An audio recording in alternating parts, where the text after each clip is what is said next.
Your little burrow is a public eyesore and a safety hazard, Mr. Harrison. We're sealing it with concrete by week's end, and the $5,000 fine will hit your account." The words landed like a punch in the thick summer heat, delivered with the smug authority of someone who thought she owned the world. Susan Reynolds, head of the Willow Creek Estates Homeowners Association, hovered at my property line like she might catch something if she stepped closer. She was a tough woman in her mid-50s, built solid like a former athlete crammed into a bright pink jogging suit. Her face was set in a perpetual scowl, clipboard gripped like a weapon. She jabbed a finger at the old stone entrance to my root cellar, a fixture on my backyard hill for over a century. That burrow comment ignited something in me I'd kept buried since my Army days. I inherited this place 3 years back, after 22 years in the Corps of Engineers as Master Sergeant John Harrison. It was my grandfather's old farmstead, 5 acres of Virginia rolling hills that had dodged the sprawl of suburbia. The house was a solid 1920s build I'd been fixing up, but the real treasures were the barn, smokehouse, and that cellar. Grandpa had shown me the land's ways, the cycles of planting, the pride in a sturdy fence, the comfort of a full larder. After my final stint in Afghanistan, this quiet spot was my anchor, smoothing the rough spots in my head. Here, I wasn't the sergeant overseeing lives and bases. I was just John, tending the earth. The HOA was like a weed choking everything around me. My land was exempt, an island in their sea of identical homes. But some odd county rule gave them say over bordering properties. I'd learned that the hard way when I tried repainting the barn its original red. They pushed for beige. I won with a historical letter, but made me Susan's target. She saw my place as a stain on her perfect neighborhood, and the cellar was her prime offender. I stared her down, letting the silence build. "That cellar dates to the 1860s, Susan," I said evenly. "It's older than your whole subdivision by 130 years. She dismissed it with a wave. "History doesn't trump our rules, Mr. Harrison. All outbuildings need committee approval. Your whole drags down values." "Property values," she said it like a prayer. This wasn't about safety, it was control. She wanted to flatten my history into sameness. But she'd learned that a Corps engineer knows how to build and how to dismantle. The notice came next day, via a kid in an HOA golf cart. It was pure intimidation.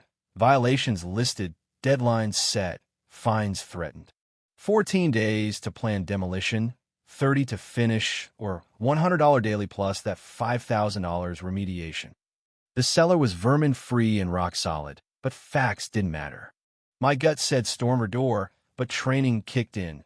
Probe weaknesses, use their rules against them. I compiled a monster application. Photos, blueprints, historical write-up, engineering, and pest reports. A 3-inch binder, tabbed and indexed. I dropped it at their office with a thud. Susan eyed it suspiciously. "What's this?" "My submission," I said. "Thorough, as required." Paul, her board crony, hefted it, mumbling about the weight. I left it like a bomb. The committee meeting was a farce in their bland room. My binder sat untouched. Susan declared it an eyesore, denied without review. To confirm, I said, "You're rejecting without examining the materials?" She banged her gavel, denied. Time to rally allies. I talked to Robert Jenkins, a retired history teacher nearby, fascinated by my land. And the Ramirez family, Laura and Carlos, new parents hassled over a kid's slide. Over coffee, stories flowed. Fines for mulch, decorations, grass height. Susan targeted dissenters. We shared outrage. "She's a tyrant," Laura said. "We pay dues to be bullied." I smiled. I'm digging into history myself. They didn't know I meant literally. Grandpa saved everything. In the attic, amid family relics, I found great-grandfather Samuel Harrison's trunk. Ledgers, letters, and a folder on the cellar. Correspondence from the 1970s with Dr. Theodore Grant, a UVA professor researching the Underground Railroad. The letters revealed my ancestor, an abolitionist, had escaped slaves in the cellar, a secret stop called Harrison Haven. Then, the bombshell, a certificate from the National Park Service, 1978. The cellar was on the National Register of Historic Places. Grandpa had registered it quietly, never boasting. This wasn't a storage pit. It was a federal monument. Destroying it? A crime. Calm settled over me. Game on. I called the State Preservation Office. Officer Vance was appalled, detailing felony penalties, fines, prison for all involved. Next, Tom Rodriguez, my old JAG buddy turned lawyer. This is gold, he whistled. They'll regret this.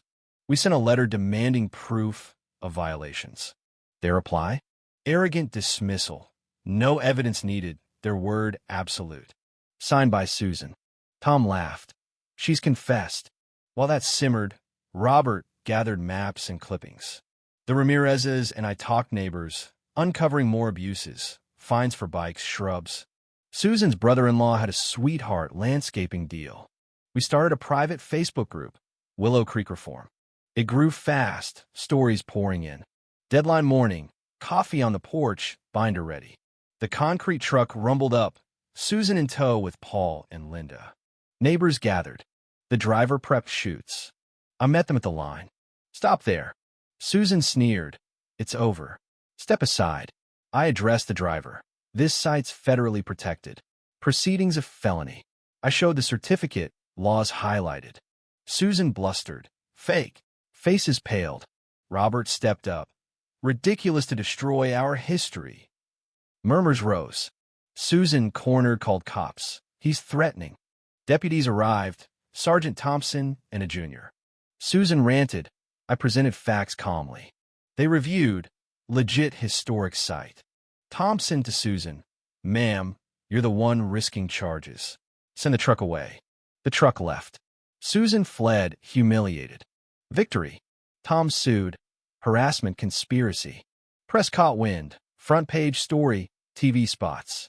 Viral outrage. The group swelled. We petitioned board recall. The meeting packed the auditorium. Stories of injustice flew. An accountant exposed finances. Susan's defense? Blame shifting. Vote. 92% recall. Regime toppled. Settlement. Fees paid. Damages. Lifetime board ban. Apology. New board. Robert. Carlos.